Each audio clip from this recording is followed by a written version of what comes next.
சிறகடிக்க ஆசை சீரியலோட upcoming episode என்னன்னு பார்க்கலாம். இங்க ரோஹிணி இந்த சத்யாவை பத்தின வீடியோ ஆதாரம் மட்டும் நம்ம கிட்ட நல்ல வசமா மாட்டுச்சுன்னா எப்படியாவது மீனா மேலையும் முத்து மேலையும் தப்பு இருக்குன்னு சொல்லி மீனா குடும்பத்தையே அவமானப்படுத்தலாம். மீனா முத்துவை வீட்டை விட்டே வெளியில அனுப்பலாம்.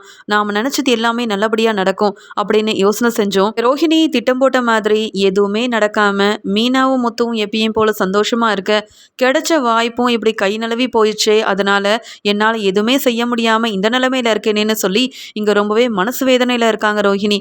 ஆனா யாருக்குமே எந்த தப்புமே நினைக்காத மீனாவும் முத்துவும் எப்பயும் போல ரொம்பவே சந்தோஷமா இருக்காங்க. இங்க ரோஹிணி நினைக்கிறாங்க, இந்த சத்யா பண்ண தப்பு முத்துவுக்கு தெரிஞ்சிருக்கு, வீடியோ ஆதாரம் கூட இருந்திருக்கு, ஆனாலும் மீனாவோட குடும்பம் அவமானப்பட்டு நிற்க கூடாதுன்றதுக்காக எல்லா உண்மையும் மறைச்சது மட்டும் இல்லாம 1,00,000 ரூபா பணம் கிடைச்சதா சொல்லி இங்க விஜய் ஆண்டிகிட்டையும் கொண்டு வந்து கொடுத்தாரு. அப்படி இருக்கும்போது இங்க ஆதாரம்னு எதுவும் இல்லாம எப்படி இந்த விஷயத்த போய் சொல்றது, சொன்னாலும் யாரும் நம்ப மாட்டாங்களே அப்படின்னு யோசனை பண்ணிக்கிட்டு இதுக்கு மேலேயும் நாம இந்த விஷயத்த பெருசாக்கணும்னு நினைச்சா இங்க சிட்டியை பத்தின உண்மை தெரிய வரும். சிட்டிக்கிட்ட நாம பணம் வாங்கின விஷயமும் வெளியில வந்துடும். அதனால அமைதியா இருக்கிறது தான் நல்லது அப்படின்னு சொல்லிட்டு சத்யாவை பத்தின உண்மை தெரிஞ்சாலும் ரோஹிணி கிட்ட அந்த ஆதாரம் இல்லாததுனால எதுவுமே செய்ய முடியாம அமைதியாவே இருந்துடுறாங்க ரோஹிணி. இதை எதை பத்தியுமே தெரியாத மனோஜும் ரோஹிணி மேல உள்ள நம்பிக்கையில நம்ம நல்லா சம்பாதிக்கிறோம் அப்படின்னு சொல்லிட்டு கடையில போய் வேலையெல்லாம் பார்த்துட்டு இருக்காரு. இங்க மனோஜை பார்க்கறதுக்காக நிறைய டீலர்ஸ் கடைக்கே வராங்க. வந்தவங்க எல்லாருமே மனோஜை ரொம்பவே புகழ்ந்து பாராட்டி பேசுறாங்க. இந்த கடையை ஆரம்பிச்ச கொஞ்ச நாள்லயே நீங்க ரொம்பவே ஃபேமஸ் ஆயிட்டீங்க சார், உங்க கடை ரொம்பவே பிரபலமா இருக்கிறதுனால நிறைய கஸ்டமர்ஸ் தேடி வராங்க அப்படின்னு சொல்லி பேச இங்க மனோஜ் ரொம்பவே சந்தோஷத்துல இருக்காரு. அது மட்டும் இல்லாம வந்தவங்க மனோஜ் கிட்ட எங்ககிட்டயும் நீங்க பொருள் வாங்கி உங்க கடையில வச்சு விற்பனை செஞ்சீங்கன்னா இதை விட அதிகமான லாபமும் வருமானமும் பார்க்கலாமே அப்படின்னு சொல்ல அதுக்கு உடனே மனோஜும், ஆமா நீங்க பொருள் தர தயாரா இருக்கீங்க, ஆனா அவ்வளோ பணம் என்கிட்ட இல்லை சார், உங்களுக்கே தெரியும் நான் இப்பதான் கடையெல்லாம் ஆரம்பிச்சிருக்கேன்னுட்டு, நீங்க கொடுக்குற பொருள் எல்லாம் ரொம்ப தரமா இருக்கும்னு எனக்கும் தெரியும் சார், முதல்ல 30% பணத்தை என்கிட்ட வாங்கிக்கோங்க, அப்புறம் இந்த பொருளெல்லாம் நல்லபடியாக விற்றதுக்கு அப்புறமா மீதி பணத்தையும் நான் கொடுத்துட்றேன் சார் அப்படின்னு சொல்ல அங்கே வந்தவங்களும் இங்கே மனோஜ் பேச்செல்லாம் நம்பிக்கிட்டு கண்டிப்பாக உங்கள் பெரிய கடை ரொம்பவே ஃபேமஸ் ஆனதால் உங்கள் மேலே உள்ள நம்பிக்கையாலையும் தான் இந்த பொருள் எல்லாத்தையுமே தரோம் அப்படின்னு சொல்லி வந்த டீலர்ஸ் எல்லாருமே அந்த பொருள் எல்லாத்தையுமே கடையில் இறக்கி வைக்கிறாங்க. அது மட்டும் இல்லாமல் இங்கே மனோஜ் ரொம்ப சந்தோஷத்தில் இருக்காரு. பரவாயில்ல, நம்ம இப்போ தான் கடையை ஆரம்பித்தோம், நம்மளை பற்றி நிறைய பேருக்கு தெரிய வந்திருக்கே, இங்கே பொருளெல்லாம் கொண்டு வந்து கொடுக்குறாங்க, நினச்ச மாதிரியே நல்லா சம்பாதிக்கிறதுக்கு இது ஒரு நல்ல வாய்ப்பு தான். அது மட்டும் இல்லாமல் வர கஸ்டமர் கிட்ட இதை பற்றி நல்லா சொல்லி புரிய வச்சு இந்த பொருட்கள் எல்லாத்தையும் நல்லபடியாக வந்து விற்கணும் அப்படின்னு சொல்லி யோசிக்கிறாங்க. இங்கே வேலை பார்க்குற ஸ்டாஃப் எல்லாரையுமே மனோஜ் கூப்பிட்டு, பார்த்தீங்கல்ல வந்தவங்க என்னை எவ்வளோ புகழ்ந்து பாராட்டி பேசினாங்கன்னுட்டு, நான் இவ்வளோ நல்லா உழைக்கிறேன்னா அதுக்கு காரணம் என்னுடைய படிப்பு மட்டும்தான், நான் நிறைய படிச்சிருக்கேன், நீங்கள் எங்கே எனக்கு கீழே வேலை பார்த்துட்ருக்கீங்க, அப்படி இருக்கும்போது வர கஸ்டமர் கிட்ட நல்லபடியாக பேசி எடுத்து சொல்லி நம்ம கடையில் இருக்க பொருள் எல்லாத்தையும் நீங்கள் நல்லபடியாக விற்றா மட்டும்தான் நம்ம வந்து நல்ல லாபம் எடுக்க முடியும். அதனால் கஸ்டமர்கிட்ட பொறுமையாக அவங்களுக்கு புரிகிற மாதிரி நீங்கள் எடுத்து சொல்லணும். வந்த கஸ்டமர் யாரும் பொருள் வாங்காமல் வெளியில் போகக்கூடாது, அப்படி நீங்கள் நல்லா பேசணும், புரியுதா? ஏன்னா நான் வெறும் 30% பணம் தான் இந்த பொருளுக்காக கொடுத்துருக்கேன், இது எல்லாமே நல்லபடியாக விற்பனையானால் மட்டும்தான் மீதி பணத்தையும் என்னால் கொடுக்க முடியும் அப்படின்னு சொல்ல அதுக்காக வேலை பார்க்குற ஸ்டாஃபும் ஏற்கனவே கடையில் உள்ள பொருள் எதுவுமே விற்காமல் அப்படியே வச்சபடியே இருக்குது. அப்படி இருக்கும்போது புதுசாக இவ்வளோ பொருளையும் வந்து இறக்கி வச்சுருக்காங்க, இங்கே கஸ்டமர் நல்லா வந்தால் தானே வந்து விற்பனையாகும், இவரும் லாபம் பார்க்க முடியும், வராத கஸ்டமர்கிட்ட எப்படி நம்ம பேசி இது எல்லாத்தையுமே சரியாக வந்து விற்பனை செய்கிறது ஒன்றுமே புரியல. இது எல்லாமே தெரிஞ்சிருந்தோம் இந்த கடை ஓனர் எதுக்காக இப்படி வந்து ரொம்ப ஆசைப்பட்டுக்கிட்டு இந்த பொருளெல்லாம் வாங்கி வச்சுருக்காருன்னு தெரியலையே அப்படின்ற மாதிரி அங்கே மனோஜுக்கே தெரியாமல் கடையில் வேலை பார்க்குற எல்லா ஸ்டாஃப்மே பேசிக்கிறாங்க.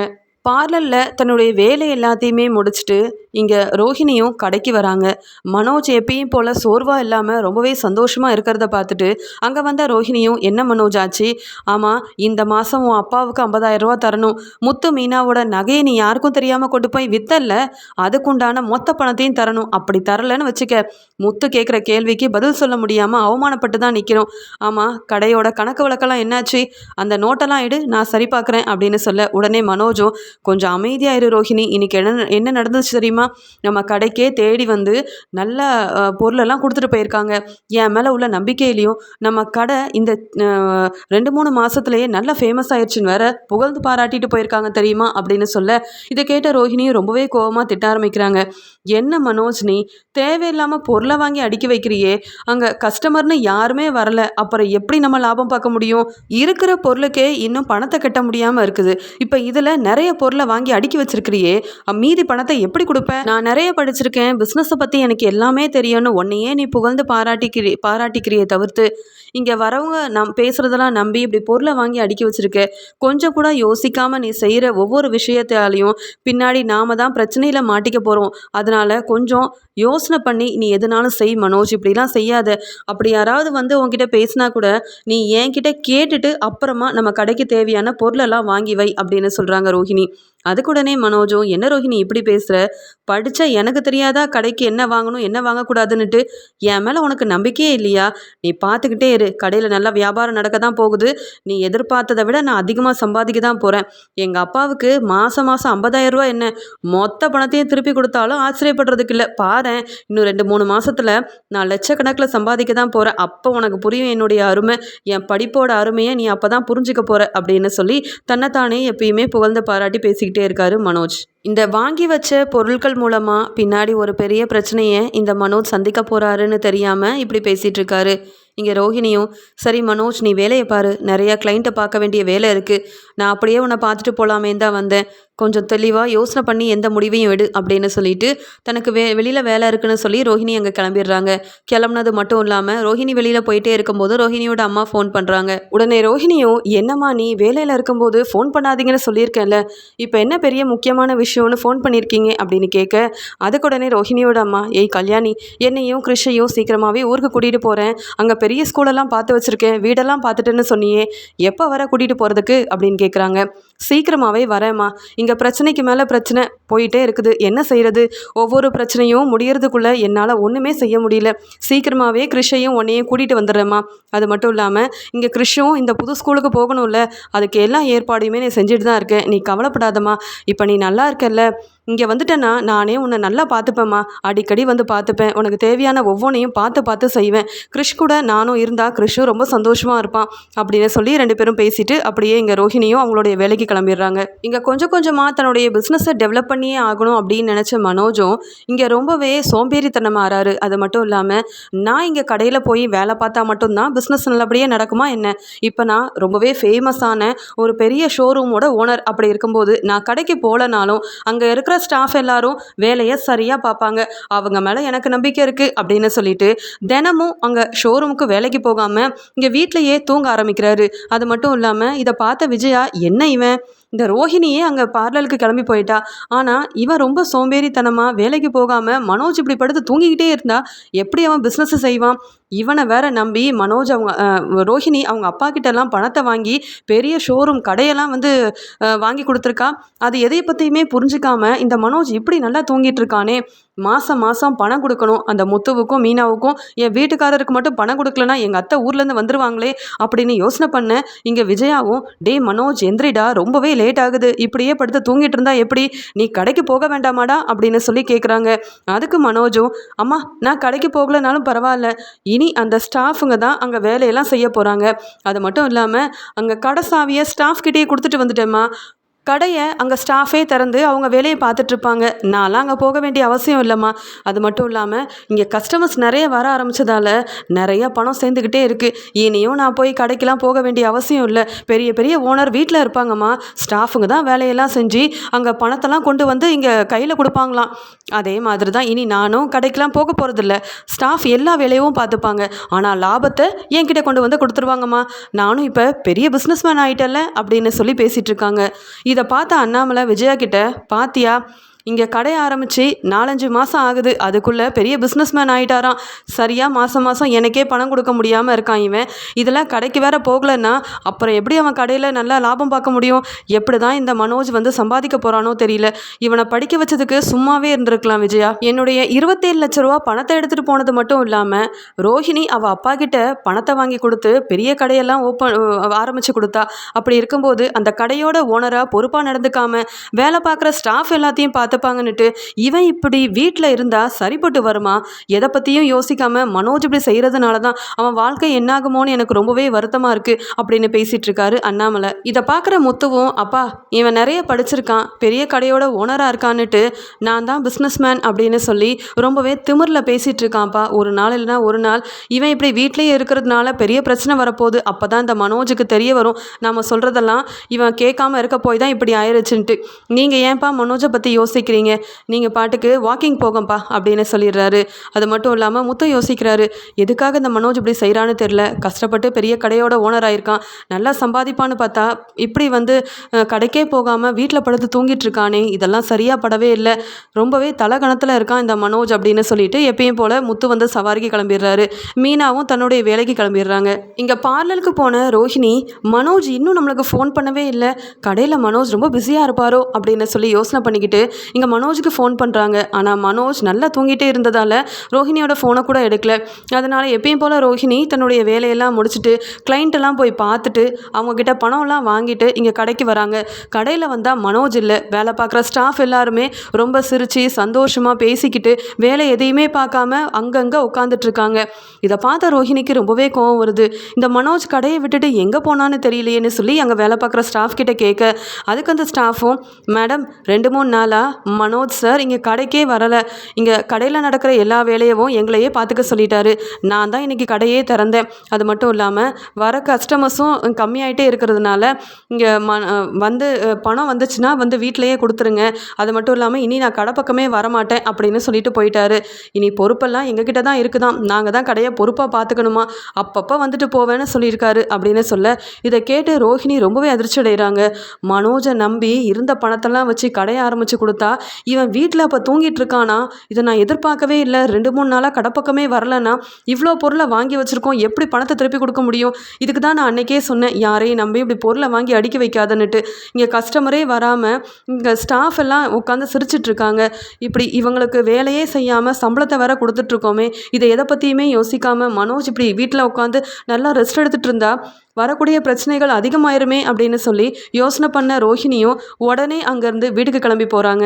ரோஹிணி ரொம்பவே பதட்டமாக வரதை பார்த்த விஜயாவும், என்னாச்சுமா ரோஹிணி, நீ வேலைக்கு போகலையான்னு கேட்க, ஆண்டி என் வேலையெல்லாம் நான் முடிச்சுட்டு தான் வரேன். ஆமாம் உங்கள் பையன் மனோஜ் எங்க அப்படின்னு கேட்க, அவன் படுத்து தூங்கிட்டே இருக்காமா, சொன்னாலும் கடைக்கு போக மாட்டேங்கிறான், இவனுக்கு என்ன ஆச்சுன்னே தெரியல. ஏமா ரோஹிணி, நீயாவது அந்த கடையை போய் பார்க்கலாம்ல, இவனோட இடத்துல நீயாவது இருந்து அந்த கடையை நல்லபடியாக நடத்தலாம்லம்மா அப்படின்னு சொல்ல, இங்கே ரோஹிணி ரொம்ப கோவமா, என்னாண்டி நினச்சிட்டு இருக்கீங்க, உங்கள் பையன் பண்ணுறது தப்புன்னு சொல்லி கடைக்கு அனுப்பாமல் நான் பார்லரையும் பார்த்துக்கிட்டு உங்கள் பையன் நடத்துகிற கடையவும் கவனிக்கணுமா, இதுக்காக தான் நான் கடையெல்லாம் வச்சு கொடுத்தேன்னா, இப்படி நான் அந்த கடையை கவனிக்கிறதுக்காகவா கடையெல்லாம் ஏற்பாடு பண்ணணும்னு சொல்லி என் அப்பா கிட்டேருந்து பணத்தெல்லாம் வாங்கி கடையை வச்சு கொடுத்தேன். மனோஜ் செய்கிறது தப்புன்னு உங்களுக்கு தெரியலையா? எந்தெந்த விஷயத்தில் மனோஜுக்கு சப்போர்ட் பண்ணுமோ அதில் மட்டும் சப்போர்ட் பண்ணுங்க அப்படின்னு சொல்லிட்டு ரொம்பவே கோவமாக தன்னுடைய ரூமுக்கு போன ரோஹிணி இங்கே மனோஜ் தூங்கிட்டு இருக்கிறத பார்த்துட்டு ரொம்ப கோவத்தில் சத்தமாக பேசுகிறாங்க. ரொம்பவே திட்ட ஆரம்பிக்கிறாங்க. எந்திரி மனோஜ், முதல்ல கிளம்பு கடைக்கு. அங்கே வேலை பார்க்குற ஸ்டாஃப் எல்லாரும் ரொம்ப சந்தோஷமாக வேலையே இல்லாமல் உட்காந்துட்ருக்காங்க. மாதம் மாதம் அவங்களுக்கு சம்பளம் கொடுக்கணும். இதில் பிரச்சனை நம்மளை சுற்றி தான் இருக்க போகுதுன்னு சொல்லி அதுக்கு வேற ஒரு ஆளை ஏற்பாடு பண்ணி அவனுக்கு முட்டை அது இதுன்னு வாங்கி கொடுத்து செலவு செஞ்சிட்ருக்கு. இப்படி ஒவ்வொரு விஷயமா செய்றியே, அதுக்கெல்லாம் பணம் வேணும்னு யோசிக்க மாட்டியா? மாமாவுக்கு பணம் கொடுக்கணும், முத்து மீனாவுக்கு பணம் கொடுக்கலன்னா அவ்வளவுதான், அவமானப்படுத்திடுவாங்க. நீ என்னவோ பெரிய கடையோட ஓனர்னுட்டு என்னெல்லாம் பேசி வச்சிருக்க. அப்படி இருக்கும்போது சம்பாதிக்காம இப்படி கடையோட ஓனராக இருந்துக்கிட்டு எந்த பொறுப்புமே இல்லாமல் இப்படி தூங்கிட்டு இருக்கியே மனோஜ், உன்னால் நான் எல்லா விஷயத்துலையும் அவமானப்பட்டு தான் நிற்கிறேன் அப்படின்னு சொல்லி ரோஹிணி திட்டினது மட்டும் இல்லாமல் ரொம்பவே அழ ஆரம்பிக்கிறாங்க. அதுக்கு உடனே மனோஜும், என்ன ரோஹிணி நீ, நான் கடைக்கு போகணும்னு அவசியம் இல்லை, எல்லாம் பெரிய பெரிய பிஸ்னஸ் மேனும் கடையில் இருக்கிற ஸ்டாஃப் மூலமாக தான் வருமானம் பார்க்குறாங்க. அது மட்டும் இல்லாமல் நானும் அப்படி பெரிய பிஸ்னஸ் மேன் தானே, நான் எதுக்கு போகணும்? உன்ன மாதிரி நான் என்ன சின்ன பார்லரோட ஓனராக, என்ன பெரிய கடையோட ஓனராக இருக்கேன், ரொம்ப ஃபேமஸான கடை, வரவங்க எல்லாரும் என்னை எவ்வளோ புகழ்ந்து பாராட்டி பேசுகிறாங்க தெரியுமா அப்படின்னு சொல்ல, அதெல்லாம் இருக்கட்டும், பொருட்களை வாங்கி அடுக்கி வச்சிருக்கியே, அவங்களுக்கெல்லாம் பணம் தர வேண்டாமா? நீ பணம் தரலனா என்ன ஆகும்னு தெரியும்ல, பெரிய பிரச்சனையாயிரும் மனோஜ், ஒன்றை மட்டும் இல்லை எனக்கும் அது பெரிய பிரச்சனையாக வந்துடும் அப்படின்னு சொல்ல, இங்கே மனோஜ் எதையுமே கேட்க தயாராக இல்லை. இங்கே ரோஹிணியாக இருக்கட்டும், அண்ணாமலை, விஜயானி எல்லாருமே மனோஜுக்கு புரிய வைக்கிறாங்க. மனோஜ் யாருடைய பேச்சையும் கேட்காம நான் பெரிய பிஸ்னஸ்மேன் அப்படின்ற ஒரு எண்ணத்தில் ஒழுங்காக வேலைக்கு போகாமல் வீட்டிலையே இருக்கிறாரு. அங்கே வேலை பார்க்குற ஸ்டாஃபும் நம்ம கடை ஓனரே வராதப்ப இந்த பொருளெல்லாம் சும்மா தானே இருக்குது, இதை நம்ம பேசாமல் கம்மியாக விற்றா என்ன அப்படின்னு சொல்லிட்டு இங்கே மனோஜுக்கு தெரியாமல் அங்கே இருக்க பொருள் எல்லாத்தையுமே யாருக்கும் தெரியாமல் வெளியில் விற்க ஆரம்பிக்கிறாங்க. அதன் மூலமாக அங்கே வேலை பார்க்குற ஸ்டாஃப் எல்லாருமே நிறையமே பணம் சம்பாதிக்கிறாங்க. இந்த விஷயம் மனோஜுக்கு கடைக்கு போனால் தானே தெரியும். கடைக்கு போகாத மனோஜுக்கு தெரியாமல் பல விஷயங்கள் அந்த ஸ்டாஃப் செஞ்சதால் இங்கே கொஞ்ச நாள் கழித்து அந்த பொருட்களை கொடுத்த டீலர்ஸ் எல்லாரும் மனோஜை தேடி கடைக்கு வராங்க. இத்தனை மாதம் ஆகுது, கடைக்கு பொருள்னு வாங்கின இந்த கடையோட ஓனர் பணத்தை திருப்பி தரவே இல்லை அப்படின்னு அங்கே வேலை பார்க்குற ஸ்டாஃப் கிட்ட கேட்க, ஆமாம் இவ்வளோ பொருள் விற்று போயிருக்குன்னா பணத்தை திருப்பி தந்துருக்கணும்ல அப்படின்னு சொல்கிறாங்க. ஆனால் பொருள் எதுவுமே விற்காமல் அங்கே வேலை பார்க்குற ஸ்டாஃப் தான் அந்த பொருளை மற்றவங்க கிட்ட கொடுத்து பணத்தை வாங்கியிருக்காங்கன்ற விஷயம் அவங்களுக்கு தெரியாமல் இங்கே ஓனரை பற்றி விசாரிக்க ஓனர் கடை பக்கமே வரதில்லை, வீட்டிலையே தான் இருக்கார். சரியான அங்கே கஸ்டமரும் வராததால் அவர் கடை பக்கமே வரலன்னு ஸ்டாஃப் மூலமாக அவங்களுக்குலாம் தெரிய வருது. இதன் மூலமாக இந்த பெரிய கடையோட மனோஜ் நம்ம எல்லாரையுமே ஏமாத்தலாம்னு நினைக்கிறாரு. அவரை சும்மா விடவே கூடாது. இவ்வளோ பொருளையும் நம்ம கிட்ட இருந்து வாங்கிட்டு அதுக்குண்டான பணம் தரலனா அவர் அப்படியே விட்டா சரிப்பட்டு வராது. இவர் கடப்பக்கமே வரலல்ல, அதனால பேசாம கம்ப்ளைண்ட் கொடுத்துட வேண்டியதான் அப்படின்னு சொல்லிட்டு, மனோஜ் எங்களை ஏமாத்திட்டாரு, பணம் தராம இத்தனை மாசம் எங்களை ஏமாத்தி எங்களுக்கு ரொம்பவே பிரச்சனையா இருக்குது அப்படின்னு சொல்லி மனோஜ் மேல கம்ப்ளைண்ட் கொடுக்குறாங்க.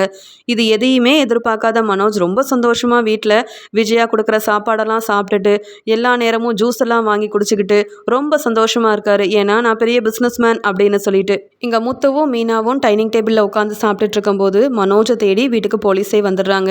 அங்க இருந்த அண்ணாமலையும், என்னடா முத்து வீட்டுக்கு போலீஸ் வந்திருக்க மாதிரி இருக்கு அப்படின்னு கேட்க, உடனே இங்க மனோஜும், என்னன்னு தெரியலப்பா, ஏதாவது பிரச்சனைனா அது முத்துவால தானே இருக்கும் அப்படின்னு சொல்லும்போது, அதுக்கு முத்துவும், உனக்கு வேற வேலையே இல்லை, நான் பாட்டுக்கு சவாரிக்கு போயிட்டு மீனா சொல் பேச்சை கேட்டுக்கிட்டு இப்பெல்லாம் எதுவும் தப்பு செய்யாமல் அமைதியாக இருக்கேன். என்னை பற்றிலாம் நீ பேசவே கூடாது. வீட்டில் பொருள் எடுத்துகிட்டு போகிறதா இருக்கட்டும், இல்லை அப்பாவோட பணத்தை எடுக்கிறதா இருக்கட்டும், எல்லா பிரச்சனைக்கும் காரணம் நீ தான். வேணும்னா கேளு, உன்னை தேடி தான் வந்திருப்பாங்க அப்படின்னு முத்து சொல்கிறாரு. உடனே இங்கே அண்ணாமலையும் அங்கே வந்த போலீஸ்கிட்ட, சார் யாரை தேடி வந்திருக்கீங்க சார் அப்படின்னு கேட்க, ஆமாம் இங்கே மனோஜ் யார் அப்படின்னு கேட்குறாங்க. உடனே இங்கே மனோஜும், என்ன தேடி போலீஸ்லாம் வந்திருக்காங்கன்னா, நான் கடை பக்கம் போகிறதே இல்லை, வீட்டில் தானே இருக்கேன், அப்புறம் எதுக்காக இவங்கெல்லாம் என்ன தேடி வந்திருக்காங்க அப்படின்னு சொல்லிட்டு, சார் நான் தான் சார் மனோஜ், பெரிய பிஸ்னஸ் மேன், எனக்கு சொந்தமாக வர ஒரு கடை இருக்குது சார், ஸ்டாஃப் எல்லாரும் பார்த்துக்கிறாங்க சார் அப்படின்னு புகழ்ந்து பேசும்போது அங்கே வந்த போலீஸ் மனோஜை பலார்னு ஒன்று வைக்கிறாரு. பெரிய கடையோட ஓனர்னு புகழ்ந்து பாராட்டி பேசிகிட்டு இருக்கியப்பா, வாங்கின பொருளுக்கெல்லாம் பணத்தை கொடுத்தியா? இதில் வேற பெரிய நிறைய படிச்சிருக்கேன், பெரிய கடையோட ஓனர், பெரிய பிஸ்னஸ் மேனா? நீ எல்லாம் பிஸ்னஸ் மேனா? எல்லாரையும் ஏமாற்றிக்கிட்டு பொருளை வாங்கி வச்சுட்டு, ஆமாம் கடைக்கே போகாமல் வீட்டில் என்னையா செஞ்சிட்ருக்க? உண்மையாகவே நீ கடையோட ஓனர் தானே அப்படின்னு கேட்குறாரு. இங்கே மனோஜும், என்ன சார் வந்த வேகத்தில் இப்படி பலார்னு ஒன்று வச்சுட்டீங்க, நான் தான் சார் அந்த கடையோட ஓனர்.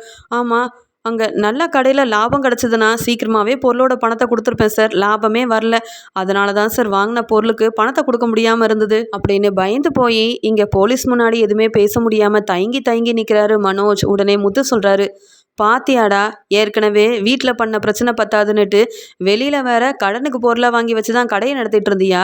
அப்போ நீ எவ்வளோ பொறுப்பாக நடந்திருக்கணும். நீ பொறுப்பு இல்லாமல் வீட்டில் தூங்கிட்டு இருக்க போயிட்டு அங்கே உன்னை தேடி போலீஸே வந்திருக்காங்க. ஏன் தான் இப்படி வீட்டில் உள்ள எல்லாரையும் அவமானப்படுத்துறியோ தெரியல. என் மனோஜ் நீ எல்லாம் திருந்தவே மாட்டியா? ஏன்பா இவனையா நம்பி படிக்க வச்சிங்க? இவனை நம்பி அந்த பார்லர்லம்மா பெரிய கடையெல்லாம் வச்சு கொடுத்து ஓனருன்ற திமிரில் என்னெல்லாம் செஞ்சு வச்சுருக்கான் பாருங்கப்பா அப்படின்னு சொல்ல, அதுக்கு அந்த போலீஸும், ஏற்கனவே 5 லட்ச ரூபா பணம் கொடுக்கணுமா, அதுக்குண்டான பணத்தை நீங்கள் கொடுத்துட்டிங்கன்னா உங்கள் பையனை விட்டுருவோம், அப்படி இல்லைன்னா அவங்க கம்ப்ளைண்ட் கொடுத்ததால உடனே நாங்கள் கூட்டிகிட்டு போக வேண்டியதாக போயிடும்னு சொல்ல, இங்கே விஜயாவும் அழுக ஆரம்பிக்கிறாங்க.